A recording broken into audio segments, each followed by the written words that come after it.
பிரியமானவர்களே, இயேசு கிறிஸ்துவின் நாமத்தில் உங்களுக்கு என்னுடைய அன்பின் வாழ்த்துக்கள். மறுபடியும் இந்த ஜெபிக்கலாம் நிகழ்ச்சியில் உங்களை பார்ப்பது, உங்களோட சேர்ந்து ஜெபிப்பது எனக்கு அதிக சந்தோஷம். எப்படி இருக்கிறீங்க? நல்லா இருக்கீங்களா? கடந்த ஒரு வாரமாக ஆண்டவருடைய கரங்களோடு இருந்து அற்புதமாய் நடத்தி கொண்டு வந்ததை உணர முடிந்ததா? இயேசு உங்களோடு தானே இருக்கிறாரு. இயேசுக்களை மகிழ்ந்து களி கூறுங்கள். இயேசு என்ற நாமம், அதாவது இயேசு என்ற பெயர், அந்த இயேசுன்ற பெயரை சொல்லும்போதே ஒரு விடுதலை சுகம் உண்டாகும். இயேசு கிறிஸ்து சொன்னார், இயேசு கிறிஸ்து என்கிற என்னுடைய நாமத்தினாலே நீங்கள் ஜெபத்தில் எதை கேட்டாலும் அதை நான் உங்களுக்கு செய்வேன். ஆகவே தான் நீங்கள் ஜெபம் செய்யும்போது இயேசுவே என்று சொல்லணும், அல்லது இயேசுவின் நாமத்தில் நான் கேட்கிறேன், இயேசுவின் நாமத்தில் ஜெபிக்கிறேன் என்று சொல்ல வேண்டும். என்றால் அவர்தான் நமக்காக சிலுவையிலே மரித்து பாவம், சாபம், வியாதிக்கு பரிகாரத்தை ஏற்படுத்தினவர். அந்த பெயரை சொல்லி ஜெபிக்கும் பொழுதுதான் பரலோகம் அந்த ஜெபத்தை அங்கீகரிக்கும், அற்புதங்கள் நம்முடைய வாழ்க்கையிலே நடக்கும். சரி, இப்போ அற்புதத்திற்காக ஜெபிக்க போகிறோம். உங்களுக்காகத்தான். நல்ல கவனமாக கேளுங்க. இயேசு இன்றைக்கு உங்களுக்கு ஒரு அற்புதம் செய்ய போகிறார். சுகமாக்க போகிறார், விடுதலை தரப்போகிறார், ஆசீர்வதிக்க போகிறார். உங்களுடைய துக்கம் சந்தோஷமாய் மாறப்போகிறது. ஆனால் அதுக்கு நீங்கள் அவரை நோக்கி விசுவாசத்தோடு வேண்டிக் கொள்ள வேண்டும். இயேசு கிறிஸ்துவின் நாமத்தில் வேண்டிக் கொள்ளும்போது அற்புதம் செய்வார். அது எப்படிங்க நடக்கும்? நீங்கள் 4 மாவட்டத்தில் இருக்கிறீங்க, அங்கேருந்து கொண்டு இது ஒளிபரப்பு செய்யப்படுகிறது. நான் சென்னையில் இருக்கேன், கோயம்புத்தூரில் இருக்கேன், ஆந்திராவில் இருக்கேன், நான் மகாராஷ்டிராவில் இருக்கிறேன், அல்லது சிங்கப்பூரில், மலேசியாவில், ஸ்ரீலங்காவில், பர்மாவில் இருக்கிறேன். எப்படிங்கன்னு சொன்னால், இயேசு கிறிஸ்து யாருக்கும் தூரமானவர் அல்ல. இயேசு முழு உலகத்திற்குரிய ஆண்டவர். அவர் சர்வலோகத்தின் ஆண்டவர், எங்கும் வியாபித்திருக்கிறவர். இதே சமயத்தில் அவர் அமெரிக்காவில் இருக்கார், இங்கிலாந்தில் இருக்கிறாரு, உங்கள் பக்கத்தில், நீங்கள் எந்த தேசத்தில் அங்கே உங்கள் பக்கத்தில் இருக்கிறார். அதுதான் இயேசு கிறிஸ்து. அதனால் நீங்கள் இயேசுவே அப்படின்னு கூப்பிட்டு ஜெபிக்கும் போது உடனே உங்களுக்கு அற்புதம் நடக்கும். அதை பற்றி அறிந்து கொள்ள சில சாட்சிகளை வாசிக்கிறேன், அப்போ உங்களுக்கு புரியும். ஒரு 5 சாட்சிகளை நான் வாசித்த பிறகு 2 சாட்சிகளை வீடியோவில் பார்க்க போகிறீங்க. அதன் பிறகு நாம் ஜெபிக்கலாம். கவனிங்க. முதலாவது சகோதரி ராஜேஸ்வரி, மும்பை பட்டணத்திலிருந்து அவங்க சொல்லியிருக்கிறாங்க, என்னுடைய சகோதரி 20 வருடமாக பிசாசு போராட்டத்தின் நிமித்தம் மனநிலை பாதிக்கப்பட்டிருந்தாள். 20 வருஷம் தான் என்ன செய்கிறேன் என்று தெரியாமலேயே செய்து கொண்டு இருப்பாள். வீட்டில் உள்ள பொருளை எல்லாம் தூக்கி எறிந்து உடைத்து போடுவாள். பக்கத்து வீட்டில் கற்களை எடுத்து வீசுவாள். திடீரென்று வீட்டிலிருந்து வெளியே ஓடுவாள். வீட்டு மாடியில் ஏறி குதிக்கும்படி முயற்சி செய்வாள். அவளை பிடித்து ஒரு இடத்தில் அடக்கி வைக்கவே முடியாது. கெட்ட வார்த்தைகளால் பேசி எங்களை திட்டுவாள். ஒரு நாளும் குளிக்க மாட்டாள், சரியாக சாப்பிட மாட்டாள். இரவு நேரத்தில் தூங்காமல் விழித்து இருந்து அலறிக்கொண்டே இருப்பாள். அவளுடைய கை, கால்கள் மற்றும் தலை நடுங்கிக் கொண்டே இருக்கும். அடிக்கடி பாம்பு போல ஆடுவாள். இப்படி பிசாசு போராட்டத்தின் நிமித்தம் 20 வருடமாக என் சகோதரி மிகவும் வேதனைப்பட்டு வந்தாள். இதற்காக மனநிலை மருத்துவமனைக்கு அழைத்து சென்று சிகிச்சையும் கொடுத்திருக்கிறோம். ஆனாலும் எந்த மாற்றமும் ஏற்படவில்லை. இப்படிப்பட்ட சூழ்நிலையில் இயேசுடைய ஊழியத்தின் மூலமாக ஒளிபரப்பப்படும் ஜெபிக்கலாமாங்க ஆசீர்வாத உபவாச ஜெபம் மற்றும் குடும்ப ஆசீர்வாத நேரம் போன்ற நிகழ்ச்சிகளை தவறாமல் பார்த்து ஜெபித்து கொண்டு வந்தோம். நிகழ்ச்சியை பார்த்து டிவிக்கு முன்னால் உட்காந்து அவங்க சகோதரிக்காக கருத்தாக குடும்பத்தார் ஜெபிச்சிருக்கிறாங்க விடுதலைக்காக. தினந்தோறும் 24 மணி நேர ஜெப மையத்திற்கு தொலைபேசியின் மூலமாக தொடர்பு கொண்டு ஜெபித்து கொண்டு வந்தோம். 24 மணி நேர ஜெப மையம்னா என்னது அப்படின்னா, 4 மாவட்டத்தில், சென்னையில், அப்புறம் பெங்களூரில் 24 மணி நேர ப்ரேயர் ஒரு ஜெப மையம் வைத்திருக்கிறோம். ஃபோனில் நீங்கள் ஜெபிக்கலாம். 24 மணி டே அண்ட் நைட் அங்கே ஆட்கள் இருப்பாங்க. நீங்கள் ஃபோனில் கூப்பிட்டு எனக்கு ஜெபிக்கணுன்னா உங்களுக்காக ஜெபம் செய்வாங்க. அதில் தமிழ் மொழியில் நீங்கள் பேசி ஜெபிக்கணுன்னா அதற்கு ஒரு ஃபோன் நம்பர் இருக்குது. ஆங்கிலத்தில் தான் நான் பேச முடியும் அப்படின்னு சொன்னால் அதுக்கு ஒரு ஃபோன் நம்பர் இருக்குது. தெலுங்கு, கன்னடம், ஹிந்தி இந்த மொழிகளில் அந்தந்த ஃபோன் நம்பருக்கு நீங்கள் தொடர்பு கொண்டு உங்கள் மொழியிலேயே பேசலாம். உங்கள் லாங்குவேஜ் பேசக்கூடியவங்க உங்களோட பேசி உங்களுக்காக ஜெபம் செய்வாங்க. இந்த ஜெபத்தில் நிறைய அற்புதம் நடந்து கொண்டு இருக்கிறது. காரணம், இந்த ஜெப குறிப்புகளை உடனே எங்களுக்கு தெரியப்படுத்துவாங்க. இங்கே நாலுமாவடியில் 24 மணி நேரம் ஜெபம் நடைபெறுகிறது. உபவாச ஜெபம் அடிக்கடி நடக்கிறது. உங்களுடைய விண்ணப்பங்களை வைத்து இங்கும் நாங்கள் ஜெபம் செய்வோம். அதாவது ஜெப உதவிக்காகவே இந்த ஜெப மையம். அதனால் நிறைய அற்புதங்கள் இதன் மூலமாக ஆண்டவர் செய்கிறதை நாங்கள் பார்க்கிறோம். இப்போ அவங்க அப்படி தான் தினந்தோறும் ஜெப மையத்துக்கு ஃபோன் பண்ணி ஜெபிக்க கேட்டு இருக்கிறாங்க. சரி, ஜெபிச்சனால என்னங்க நடந்தது? 20 வருஷ போராட்டங்க, மனநிலையே பாதிக்கப்பட்டு போச்சு. இப்போ என்ன நடக்க முடியும்னு நினைக்கிறீங்க? சொல்கிறாங்க, ஜெபிக்க ஜெபிக்க என் சகோதரியினுடைய மனநிலையில் மாற்றம் வந்தது. கடந்த ஜனவரி மாதத்தில் இருந்து என்னுடைய சகோதரி நல்ல மன தெளிவோடு இருக்கிறாள். நன்றாக தூங்குகிறாள், நன்றாக சாப்பிடுகிறாள், சொல்வதையெல்லாம் கேட்டு கீழ்ப்படிந்து அமைதியாக இருக்கிறாள். ஜெபத்தை கேட்டு 20 வருடமாக இருந்த பிசாசின் போராட்டத்திலிருந்து விடுதலை கொடுத்த இயேசுவுக்கு ஸ்தோத்திரம். 20 வருஷம் பிசாசினால் பாதிக்கப்பட்ட, மனநிலை பாதிக்கப்பட்ட ஒரு நிலைமையில் இருந்த மகளுக்கு நாம் இயேசுவனிடத்தில் ஜெபிக்க ஜெபிக்க விடுதலை. இப்போ நார்மல் ஆயிட்டாங்க. பார்த்தீங்களா? அவங்களுடைய ராஜேஸ்வரி என்கிற சகோதரி இதை தெரியப்படுத்தியிருக்கிறாங்க. இன்றைக்கி உங்களுக்கு இந்த மாதிரி போராட்டம் இருக்குதா? உங்கள் வீட்டில் யாராவது போராட்டத்தில் கஷ்டப்படுறாங்களா? இயேசு அற்புதம் செய்வார். இன்றைக்கி நம்முடைய எழுப்புதல் பெருவிழாவில் இன்றைக்கி ஸ்தோத்திர பெருவிழாவாக வைத்திருந்தோம்.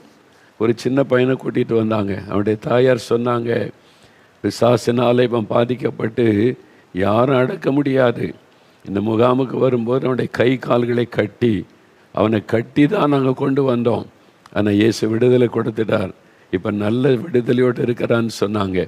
இந்த மாதிரி நிறைய பேருக்கு இயேசு விடுதலை கொடுக்கிறதை நாங்கள் கண்கூடாக பார்க்கிறோம். உங்கள் வீட்லேயும் அற்புதம் நடக்கும். உங்கள் வீட்டில் யாராவது அப்படி இருந்தாங்கன்னா இன்றைக்கி விசுவாசத்தோடு இயேசுவே என் மகளுக்கும் என் மகனுக்கும் என் தாய் தகப்பனுக்கு என் குடும்பத்தாருக்கும் விடுதலை கொடுங்கன்னு இயேசுன்ற பெயர் சொல்லி கூப்பிடுங்க. இன்றைக்கு ஒரு அற்புதம் நடப்பதை நீங்கள் காண்பீங்க. இன்னொரு சகோதரி கிருஷ்ணமணி, திருப்பூரை சார்ந்தவங்க. அவங்க ஒரு சாட்சி எழுதியிருக்கிறாங்க. அவங்க வாழ்க்கையில் நடந்ததை பாருங்கள். என்னுடைய அண்ணனுக்கு திருமணமாகி 2 வருடமாக குழந்தை இல்லாது இருந்தது. அதனால் பரிசோதனைக்காக என்னுடைய அண்ணனும் அண்ணியும் மருத்துவமனைக்கு சென்றார்கள். அவர்களை பரிசோதித்த மருத்துவர், உங்கள் இருவரின் சரீரத்தில் உள்ள சில பிரச்சனைகளின் நிமித்தம் உங்களுக்கு குழந்தை பிறக்க வாய்ப்பே இல்லை என்று கூறிவிட்டார். இதனால் மிகவும் மனமுடைந்த நிலையில் என்னுடைய அண்ணனும் அண்ணியும் வீட்டிற்கு வந்தார்கள். இந்த செய்தியை கேட்டவுடன் எங்கள் குடும்பத்தில் உள்ள அனைவரும் மனது அளவில் அதிகமாக பாதிக்கப்பட்டோம். இப்படிப்பட்ட சூழ்நிலையில் கடந்த 2022 வருடம் ஜனவரி மாதம் 6ஆம் தேதி நாலுமாவடி தேவனுடைய கூடாரத்தில் நடைபெற்ற அற்புத விடுதலை பிரார்த்தனை ஜெபத்தில் நானும் என்னுடைய அண்ணன் மற்றும் அண்ணியும் கலந்து கொண்டு மிகுந்த பாரத்தோடு ஜெபம் செய்தோம். ஜெபித்துவிட்டு சென்றதிலிருந்து தொடர்ச்சியாக நானும் அவர்களுக்காக இயேசுவிடம் விசுவாசத்தோடு ஜெபித்து கொண்டு வந்தேன். கடந்த 2023 வருடம் ஜனவரி மாதத்தில் என்னுடைய அண்ணி கருத்தரித்தார்கள். கடந்த 2023 வருடம் அக்டோபர் மாதத்தில் இரட்டை குழந்தைகளாக 2 பெண் குழந்தைகளை தேவன் கொடுத்தார். அதில் ஒரு குழந்தையின் 2 கால்களும் மடக்க முடியாமல் நேராக நீட்டி கொண்டே இருந்தது. பிறக்கும்போதே கால் நீட்டி கொண்டு இருந்திருக்கிறது. உடனே மருத்துவர் எங்களை அழைத்து ஆர்த்தோ டாக்டரை பார்த்து அதற்கான சிகிச்சைகளை மேற்கொள்ள வேண்டும் என்று கூறினார்கள். நான் உடனே நாலுமாவடியில் உள்ள 24 மணி நேர ஜெப மையத்திற்கு தொடர்பு கொண்டு ஜெபம் செய்தேன். மிகுந்த ஆச்சரியம், ஜெபித்த 2வது நாளில் குழந்தையின் கால்கள் நார்மலாக மாறிவிட்டது. மருத்துவரும் பார்த்துவிட்டு இனி எந்த சிகிச்சையும் மேற்கொள்ள வேண்டாம் என்று கூறிவிட்டார்கள். ஜெபத்தை கேட்டு குழந்தை பிறக்க வாய்ப்பே இல்லை என்ற நிலையில் இருந்த என்னுடைய அண்ணன் அண்ணிக்கு இரட்டை குழந்தைகளை கொடுத்து ஆசீர்வதித்த இயேசுவுக்கு ஸ்தோத்திரம். இன்றைக்கி உங்கள் வாழ்க்கையில் அப்படி ஒரு பிரச்சனையா? குழந்தை பிறக்க வாய்ப்பு இல்லை, அது மாதிரி டாக்டர்ஸ் ஈஸியாக சொல்ல மாட்டாங்க. அது மாதிரிலாம் நல்ல பரிசோதனை பண்ணி கரெக்டாக ஸ்டடி பண்ணி தான் டாக்டர் சொல்லுவாங்க இருக்கிற நிலைமை. அப்போது குழந்தை பிறக்க வாய்ப்பே இல்லை. ஆண்டவர் ஜெபத்தை கேட்டு கற்பத்தின் ஆசீர்வாதத்தை கொடுத்து இரட்டிப்பான ஆசீர்வாத இரட்டை குழந்தை உங்கள் வாழ்க்கையில் ஆண்டவர் செய்வார் இன்றைக்கு. அடுத்து சகோதரி ராஜம், நாகர்கோவிலை சார்ந்தவங்க. நான் 10 வருடமாக சைனஸ் பிரச்சனையினால் பாதிக்கப்பட்டிருந்தேன். எப்பொழுதும் தொடர்ச்சியாக தும்மல் வந்து கொண்டே இருக்கும். மூச்சு விட மிகவும் சிரமமாக இருக்கும். இதனால் வீட்டு வேலைகளை கூட என்னால் ஒழுங்காக செய்ய முடியாது. இதற்காக மருத்துவமனைக்கு சென்றேன். பரிசோதித்த மருத்துவர், உங்களுடைய 2 மூக்கிலும் சதை வளர்ந்து கட்டி போல் இருக்கிறது, அதை உடனே அறுவை சிகிச்சை செய்து அகற்ற வேண்டும் என்று கூறினார்கள். ஆனாலும் உடனே அறுவை சிகிச்சை செய்ய நான் செல்லவில்லை. சனி மற்றும் ஞாயிற்றுக்கிழமையில் ஒளிபரப்பாகும் ஜெபிக்கலாமாங்க நேரலை நிகழ்ச்சியை ஒவ்வொரு வாரமும் தவறாமல் பார்த்து ஜெபித்து கொண்டு வந்தேன். கடந்த 2024ஆம் வருடம் மே மாதத்தில் ஒரு நாள் ஜெப நேரத்தில் மிகுந்த பாரத்தோடு இயேசுவிடம் ஜெபம் செய்தேன். ஜெபித்த சில நாட்கள் கழித்து என் மூக்கில் இருந்த கட்டி தானாகவே உதிர்ந்து விழுந்து விட்டது. ஆப்ரேஷன் பண்ணி தான் எடுக்கணும், சதை வளர்ந்துருக்குது அப்படின்னு சொன்ன, தானாக அது கலண்டு விழுந்து விட்டது. மறுபடியும் பரிசோதனைக்காக மருத்துவமனைக்கு சென்றபோது பரிசோதித்த மருத்துவர், இப்பொழுது உங்கள் மூக்கில் கட்டி இல்லை, அறுவை சிகிச்சை வேண்டாம் என்று கூறிவிட்டார். ஜெபத்தை கேட்டு 10 வருடமாக எனக்கு இருந்த பாதிப்பை நீக்கி அற்புத சுகந்தந்த இயேசுவுக்கே மகிமை செலுத்துகிறேன். இந்த மாதிரி உங்கள் சரீரத்திலையும் வினோதமான ஒரு பிரச்சனை, இதுக்கு ஆப்ரேஷன் பண்ணணும், ஆப்ரேஷன் பண்ணாலும் சரியாக வரும்னு சொல்ல முடியாதுன்ற நிலைமையில் இருக்கலாம். இயேசு கிறிஸ்து சர்வ வல்லமுள்ள தேவன், அவருடைய வல்லமை பெரிது. நீங்கள் விசுவாசத்தோட இயேசுவே எனக்கு ஒரு அற்புதம் செய்யுங்க, இயேசுவே இவங்களுக்கெல்லாம் அற்புதம் செய்திருக்கீங்களே எனக்கு செய்யுங்க, நான் விசுவாசிக்கிறேன், உங்கள் வல்லமை நான் விசுவாசிக்கிறேன்னு சொல்லி ஜெபித்து பாருங்கள். இன்றைக்கு ஒரு அற்புதத்தை நீங்கள் காண்பீங்க. இன்னொரு சகோதரர் அற்புதமணி மூணாறு அங்கிருந்து சொல்லியிருக்கிறாங்க, நான் 8 வருடமாக சோரியாசிஸ் என்ற தோல் வியாதியினால் பாதிக்கப்பட்டிருந்தேன். என்னுடைய உடல் முழுவதும் அதிகமாக அரிப்பு எடுக்கும், சொரியும் பொழுது தடிப்பாக மாறிவிடும், பின்பு இரத்தம் வந்து புண்ணாகிவிடும். இப்படி என் சரீரம் முழுவதும் காணப்படும். இதனால் வெளியே செல்வதற்கே நான் வெட்கப்படுவேன். எந்த நிகழ்ச்சிகளிலும் கலந்து கொள்ள மாட்டேன். இந்த வியாதி நிமித்தம் மனதளவில் அதிகமாய் பாதிக்கப்பட்டேன். இதற்காக அநேக மருத்துவமனைக்கு சென்று ஏராளமான மருந்து மாத்திரைகளை சாப்பிட்டிருக்கிறேன். ஆனாலும் எந்த நிரந்தரமான மாற்றமும் என் சரீரத்தில் ஏற்படவில்லை. இப்படிப்பட்ட சூழ்நிலையில் கடந்த ஜனவரி மாதம் 4 தேவனுடைய கூடாரத்தில் நடைபெற்ற 3 நாட்கள் தீர்க்க தரிசன உபவாச ஜெப முகாமில் கலந்து கொண்டு தேசத்திற்காக ஜெபம் செய்தேன்.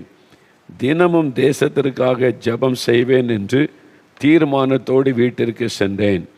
வீட்டிற்கு சென்ற பின்பும் தினந்தோறும் அதிகாலை 1.5 மணி நேரம் தேசத்திற்காக ஜெபித்து கொண்டு வந்தேன்.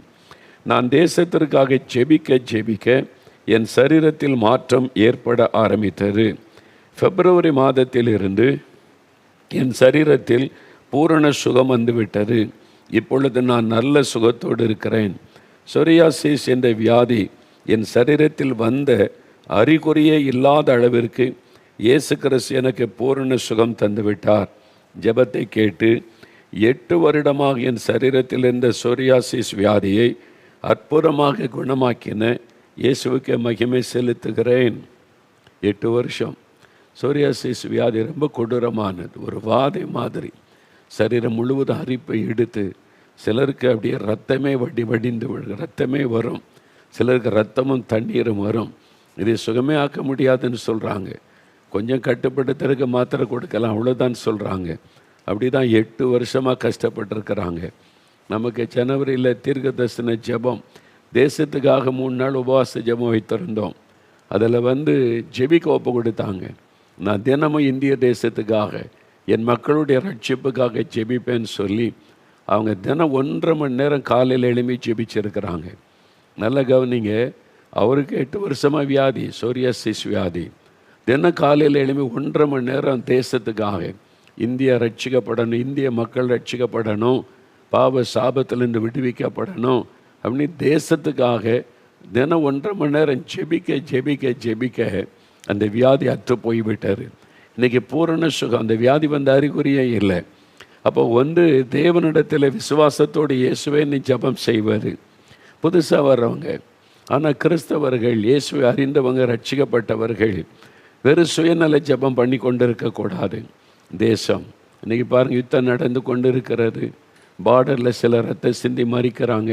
நம்முடைய இராணுவ வீரர்கள் யுத்த களத்தில் நிற்கிறாங்க. அவங்க குடும்பமெல்லாம், என் தேசம் முழுது இருக்கிறவங்கெல்லாம் பதறி கொண்டு இருப்பாங்க. என் கணவர் யுத்த களத்தில் நிற்கிறாரு, என்னுடைய அப்பா யுத்த களத்தில் நிற்கிறாங்க. நம்ம எவ்வளோ ஜெபிக்கணும், இவங்களுக்கெல்லாம் ஜெபிக்கணும். தேசம், நம்முடைய இராணுவ வீரர்கள், அந்த நம்முடைய தேசத்தின் எல்லைகளில் இருக்கிற மக்கள் பதஸ்தத்தில் இருக்கிறாங்க. இந்த மாதிரி சமயத்தில் பாரம் எடுத்து ஜெபிக்கணும். இன்னொரு பக்கம் தேசத்தில் மதுபானம், போதை வஸ்துகள் பெருகி வாலிபர்களுடைய வாழ்க்கை அழித்து கொண்டு இருக்கிறது. அவங்களுக்காக பாரம் எடுத்து நம்ம ஜெபிக்கணும். எவ்வளோ ஜெபிக்க வேண்டிய காரியம் இருக்கிறது. ஆகவே தேவ பிள்ளைகள் இந்த ஜெபத்தை விட்டு விடாதங்க. அது தேவனுக்கு பிரியமான ஜெபம். பாருங்கள், இந்த சகோதரர் தினம் 1.5 மணி நேரம் தேசத்துக்காக ஜெபித்திருக்கிறார். 8 வருஷம் அந்த வியாதியை கர்த்தர் இல்லாமல் பண்ணிவிட்டார். பூரண விடுதலை சுகம். பாருங்கள், சகோதரர் அற்புதமணி 3:6 ஆண்டவர் நமக்கு கற்றுக் கொடுக்கிறார். நீயும் ஜெபம் பண்ண மகளே, ஜெபம் பண்ண மகனேன்னு சொல்லி உங்களுக்கு சுகம் உண்டாகும். இன்னொரு சகோதரி ஷீலா ஐசக், தூத்துக்குடி, அவங்களுக்கு ஒரு பிரச்சனை பாருங்கள். கடந்த 5 மாதங்களாக நரம்பு பிரச்சனையினால் பாதிக்கப்பட்டிருந்தேன். என்னுடைய கை கால்கள் அடிக்கடி இழுத்து கொள்ளும். என்னுடைய சரீரம் எப்பொழுதும் மிகவும் பலவீனமாக இருக்கும். மேலும் என்னுடைய தலையின் பின்பகுதியில் ஒரு குடைச்சல் இருந்து கொண்டே இருக்கும். இதனால் எந்த வேலையும் என்னால் செய்ய முடியாது. இரவு நேரத்தில் தூக்கமே இருக்காது. கடந்த 5 மாதங்களாக இந்த நரம்பு பிரச்சனை மற்றும் தலை குடைச்சலினால் மிகவும் வேதனைப்பட்டு வந்தேன்.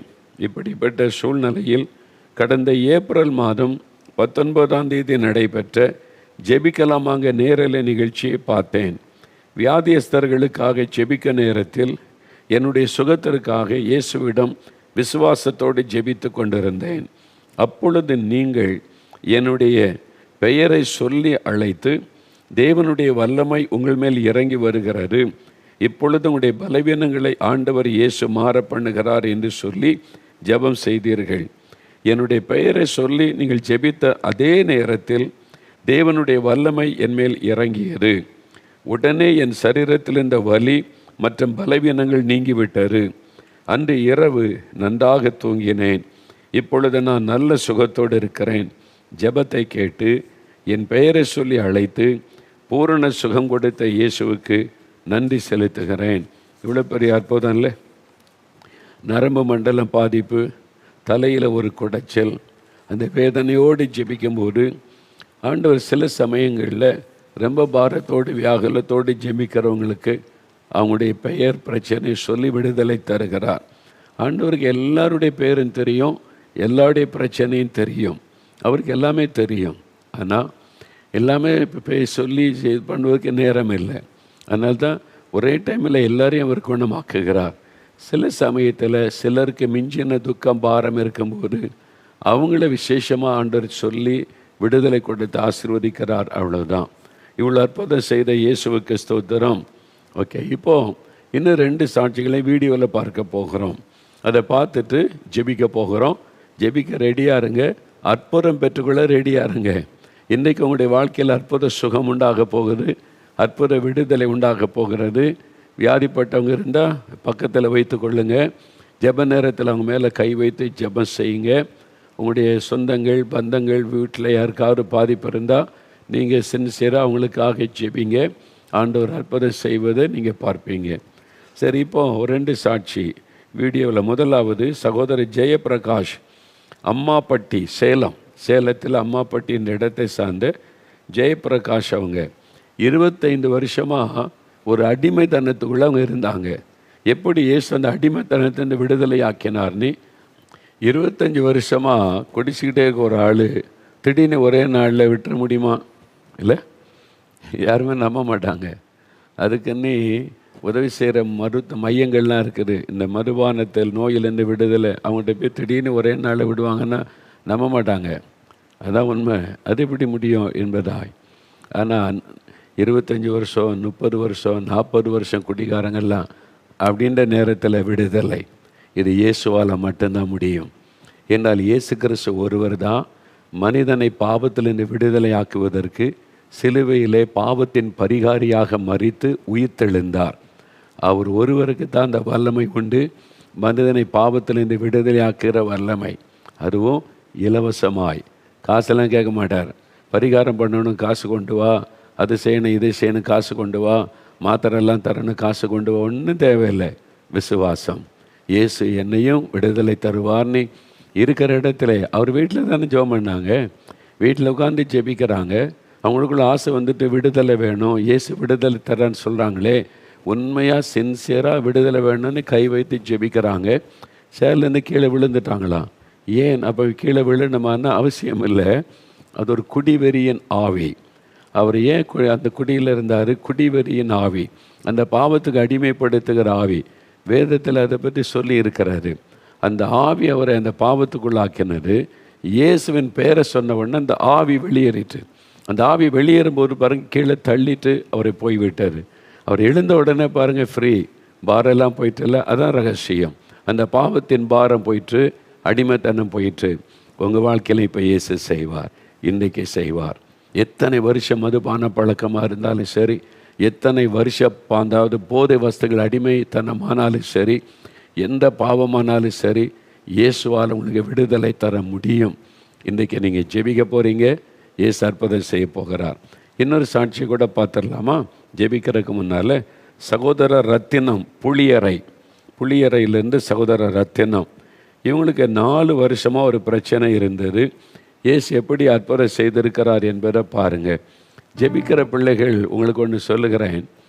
நம்ம ஜெபிக்கிறோம்ல, நம்முடைய தேசத்தில் மதுபான பழக்கத்தில் விடுதலை பெறணும், ரட்சிக்கப்படணும், பாவத்தில் மனம் திரும்பணும்னு சொல்லி கிட்டத்தட்ட எல்லா வாரமே மதுபானத்திலிருந்து விடுதலை பெற்ற சாட்சிகள் சொல்கிறேன். கவனிச்சிருக்கீங்களா? ஆயிரக்கணக்கான மக்கள் மனம் திரும்புகிறாங்க.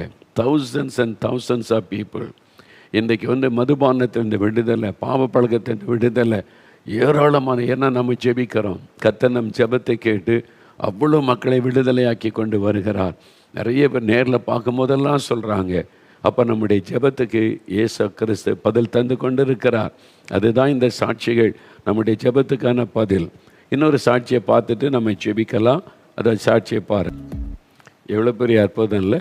4 வருஷமாக ஸ்பைனல் கார்டு ப்ராப்ளத்தில் அவங்க சொல்லும்போதே கவனிச்சிங்களே, குனிய முடியாது, உட்கார்ந்து எழும முடியாது, எவ்வளவு பாடுகள். 24 மணி நேரம் வலி இருந்துக்கிட்டே இருக்கும்னா எவ்வளோ ஒரு வேதனை இல்லை?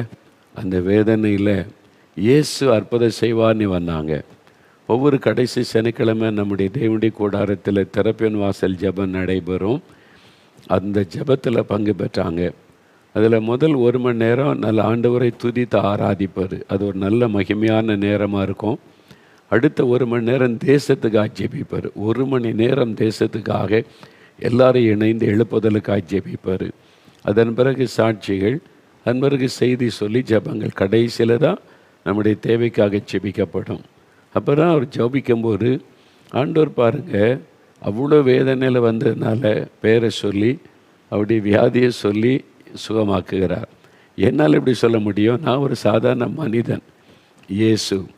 இயேசு தான் அதை அறிந்தவர். எல்லாருடைய பேரும் தெரியும், பிரச்சனையும் தெரியும். ஒருவேளை பேர் சொல்லிடலாம், பிரச்சனை சொல்லிடலாம், சுகமாகணும்ல. அது மனுஷனால் எப்படி முடியும்? அந்த நிமிஷமே அந்த வலி போயிட்டல. எவ்வளோ பெரிய அற்புதம் இல்லை? இந்த மாதிரி ஒரு அற்புதம் செய்கிற ஒரு ஆண்டவரை உங்கள் வாழ்க்கையில் சந்திச்சிருக்கிறீங்களா? நீங்கள் அவரை சந்திக்கணும். இந்த இயேசுவை நீங்கள் சந்திக்கணும். அற்புதமான ஒரு ஆண்டவர். இலவசமாய் சுகம் கொடுக்கிற ஒரு ஆண்டவர். அவரை தேடி விசுவாசத்தோடு நீங்கள் கூப்பிட்டால் அற்புதம் நடக்கும். இப்போது உங்கள் வீட்டில் இங்கேயே அற்புதம் நடக்கும். இப்போ ஒரு 5 நிமிடம் ஜெபிக்க போகிறோம். முடிந்தவர்கள் முழங்கால் படியிட்டு கொள்ளுங்க. இல்லை எனக்கு முழங்கால் போட்டுலாம் பழக்கம் இல்லைன்னு சொன்னால் பரவாயில்ல, உட்கார்ந்து கொண்டு கண்களை மூடிக்கொள்ளணும். ஏன்னா நீ எண்ணெய் சிதறக்கூடாது. ஒரு மனமாக இயேசுவை கண் முன்னால் நிறுத்தி நீங்கள் ஜெபிக்கணும். அந்த விசுவாசம் உள்ள கருத்தான ஜெபத்தில் தான் அற்புதம் பெற முடியும். சும்மா அங்கே வேடிக்கை பார்த்து ஏதோ ஜெபம் நடக்குது இயேசுவே அப்படின்னு அற்புதம் நடக்காது. இருதயத்தில் விசுவாசிக்கணும், அவரை கண் முன்னால் நிறுத்தி ஜெபிக்கணும். அதனால்தான் எண்ணெய் சிதறாமல் இருக்க கண்களை மூட சொல்லுகிறோமே தவிர, மற்றபடி கண்ணை திறந்து ஜெபித்தாலும் அவர் அற்புதம் செய்வார். அவர் எதில் செய்ய முடியும். ஆனால் நீங்கள் இப்போ ஒருமனப்படணும். அப்படியே கண்களை மூடி, பாவத்தில் இருக்கிறவங்க, எனக்கு மதுபான பழக்கம், போதை வஸ்துகள், இந்த சூதாடுகிற பழக்கம், இந்த மாதிரி சில பழக்கத்தில் அடிமை ஆயிட்டேன், எனக்கு விடுதலை வேணும், நிம்மதி இல்லைன்னா இருதயத்தில் நெஞ்சில் கை வைத்து, இயேசுவே என் உள்ளத்தில் நீங்கள் வாங்க, இயேசுவே எனக்கு பாவ மன்னிப்பை கொடுங்க, இயேசுவே இந்த பாவத்திலேருந்து விடுதலை தாங்க, இயேசுன்ற பெயரை சொல்லி ஜெபம் பண்ணுங்க. இப்போ நீங்கள் விடுதலை அடைவீங்க. வியாதிப்பட்டவங்க வியாதியோட இடத்துல கை வைங்க. எங்கே வலி இருக்குது, கட்டிகள் இருக்கிறது, வேதனை இருக்கிறது, அந்த இடத்துல வலது கரம் வைத்து இயேசுவே எனக்கு சுகம் கொடுங்க. கண்களில் பிரச்சனைனா கண்ணில் கை வைத்து கொள்ளுங்க. காதில் பிரச்சனைனா காதில் விரல் வைத்து கொள்ளுங்க. எங்கே வலி வேதனை கட்டிகள் இருக்கிறதா கை வைத்து கொள்ளுங்க. இயேசுவே சுகம் தாரும், இயேசுவே விடுதலை தாரும், இயேசுவின் நாமத்தில் எனக்கு விடுதலை உண்டாகட்டும். அந்த இயேசு கிறிஸ்துன்ற பெயரில் தான் வல்லமை இருக்கிறது. ஜெபிக்கலாம். அப்படியே கண்களை மூடுங்க. இயேசுவே உமக்கு ஸ்தோத்திரம் அப்பா, நீர் இவ்வளவு அற்புதங்களை செய்திருக்கிறீங்க, இத்தனை பேருக்கு இவ்வளவு நன்மைகளை செய்திருக்கிறீங்க, உங்களுக்கு நன்றி. இப்போ தகப்பனே, நானும் எனக்காக ஜெபிக்கிறேன். எனக்கு ஒரு விடுதலை வேணும், எனக்கு ஒரு பாவக்கட்டிலிருந்து விடுதலை வேணும், எனக்கு இந்த பாவ பழக்கத்தை விட முடியல, எனக்கு நீங்கள் விடுதலை கொடுங்க. அவங்களுக்கெல்லாம் விடுதலை கொடுத்தீங்களே மதுபான பழக்கத்திலிருந்து, எனக்கு விடுதலை கொடுங்க. ஜெபிங்க ஜெபிங்க, நீங்களே கேளுங்க. இயேசுவே விடுதலை கொடுங்க, இயேசுவே என்னை மன்னிச்சிருங்க, இயேசுவே என் உள்ளத்தில் நீங்கள் வாங்க, என்னால் இதை விட முடியல, எனக்கு ஒரு விடுதலை கொடுங்க இயேசுவே. கேளுங்க கேளுங்க. ஆண்டவர் உடைய கண்ணீர் நிறைந்த ஜெபத்தை பார்க்கிறார், உள்ளமுடைந்த ஜெபத்தை பார்க்கிறார். இப்போ உங்களுடைய ஜெபம் கேட்கப்பட்டு உங்களுக்கு விடுதலை உண்டாகி கொண்டு இருக்கிறது. பாவ கட்டில் அகப்பட்டு மதுபானத்தில் அடிமைப்பட்டு அது மாத்திரமில்லாதபடி இன்னும் சில பாவ கண்ணில் அகப்பட்டு அவ்வளோதான் என் வாழ்க்கை முடிந்தது, அதனால் நான் வியாதிப்பட்டு ஒரு மாதிரி நீங்கள் ஒரு ஃபைனல் ஸ்டேஜுக்கு வந்த நிலைமையில் இருக்கிற ஒரு சகோதரன், ஆண்டவர் உங்களை தொடுகிறார். உங்களுடைய பெயர் பன்னீர் செல்வம் என்பது. குடிப்பழக்கம் ஒரு பக்கம், அதனால் உங்களுடைய சரீர உறுப்புகள் லிவரெல்லாம் பாதிக்கப்பட்டு மரண போராட்டம். எனக்கு விடுதலை உண்டான்னு நினைக்கிறீங்க, இயேசுவே என்னை மன்னித்து சுகந்தாருன்னு கேளுங்க. இயேசு இப்போ விடுதலை தருகிறார். இப்போ உடைய கரம் தொடுகிறாரு, உடைய கண்ணீரை பார்க்கிறார். இயேசுவுக்கு ஸ்தோத்திரம் சொல்லுங்கள். வியாதியோடு இருக்கிறவங்க ஜெபம் பண்ணுங்க. இயேசுவே சுகம் கொடுங்க, இயேசுவே இந்த கட்டியை மறைய பண்ணுங்க, இயேசுவே என் குழந்தைக்கு சுகம் கொடுங்க, இயேசுவின் நாமத்தில் சுகம் உண்டாகட்டும், இயேசுவின் நாமத்தில் விடுதலை உண்டாகட்டும். என் நரம்புகளை தொடுங்க, எலும்புகளை தொடுங்க, என்னாலும் நடக்க முடியல, எனக்கும் எலும்பில் நரம்பில் பிரச்சனை, இயேசுவே என்னை சுகமாக்கும். ஜெபிங்க ஜெபிங்க, இயேசுவேன்னு கூப்பிடுங்க. இயேசு உங்களுடைய ஜெபத்தை கேட்கிறார். ஆண்டவர் உங்களுக்கு அற்புதம் செய்கிறார். இப்பொழுது தேங்க்யூ லார்ட். ஒரு பெயரை ஆண்டவர் என்னை காண்பிக்கிறார், அகல்யா. அகல்யா என்கிற பெயரை கர்த்தர் இயேசு என் கண் முன்னால் காண்பிக்கிறார். அகல்யா என்கிற சகோதரி, நீங்களும் எலும்புகள் நரம்புகள் பாதிக்கப்பட்டு மரண வேதனையில் இருக்கிறீங்க. இப்படிலாம் நடக்குமா? அப்போ இயேசு எனக்கு சுகம் தருவாரா? இயேசுவே நீ கூப்பிடுறீங்க. அகல்யா, இயேசுடைய வல்லமை உங்களை தொடுகிறாரு. அந்த எலும்பில் இருக்கிற வலிகளும் நரம்பு மண்டல பாதிப்பும் மாறுகிறாரு. இப்போ இயேசுவே ஸ்தோத்திரன்னு சொல்லுங்கள். வாய் திறந்து இயேசுவே ஸ்தோத்திரன்னு சொல்லுங்கள். இயேசுவுக்கு நன்றி சொல்லுங்கள். ஆண்டவர் நிறைய பேரை குணமாக்கி கொண்டு இருக்கிறார். அற்புதம் நடந்து கொண்டு இருக்கிறாரு. அப்படியே இயேசுவுக்கு ஸ்தோத்திரன்னு சொல்லுங்கள். ஸ்தோத்திரம் இயேசுவே, உமக்கு நன்றி, இயேசுவே உமக்கு ஸ்தோத்திரம். என்னை தொடுகிறதற்காக, சுகம் தருகிறதற்காக, விடுதலை தருகிறதற்காக ஸ்தோத்திரம். இயேசுவுக்கு நன்றின்னு சொல்லுங்கள். முடிந்த அப்படியே வலதுகரம் உயர்த்தி, இயேசுவே ஸ்தோத்திரம், என்னை தொடுகிறீர், சுகம் தருகிறீர், உமக்கு நன்றி. விடுதலைக்காக ஸ்தோத்திரம், இயேசுவே உமக்கு நன்றி, உமக்கு நன்றி. இயேசுவே உமக்கு ஸ்தோத்திரம், தொட்டு விட்டீர், சுகம் தந்து விட்டீர், விடுதலை தந்து விட்டீர், உமக்கு ஸ்தோத்திரம், ஸ்தோத்திரம், ஸ்தோத்திரம். இயேசு கிறிஸ்துவின் நாமத்தில் ஜெபிக்கிறோம் பிதாவே. ஆமேன், ஆமேன். ஆண்டவர் ஜெபத்தை கேட்டு அற்புதம் செய்துட்டா. இந்த நிமிஷத்திலிருந்து ஒரு மாற்றத்தை உங்களுடைய சரீரத்தில் உங்களால் உணர முடியும். இயேசுவுக்கு நன்றி சொல்ல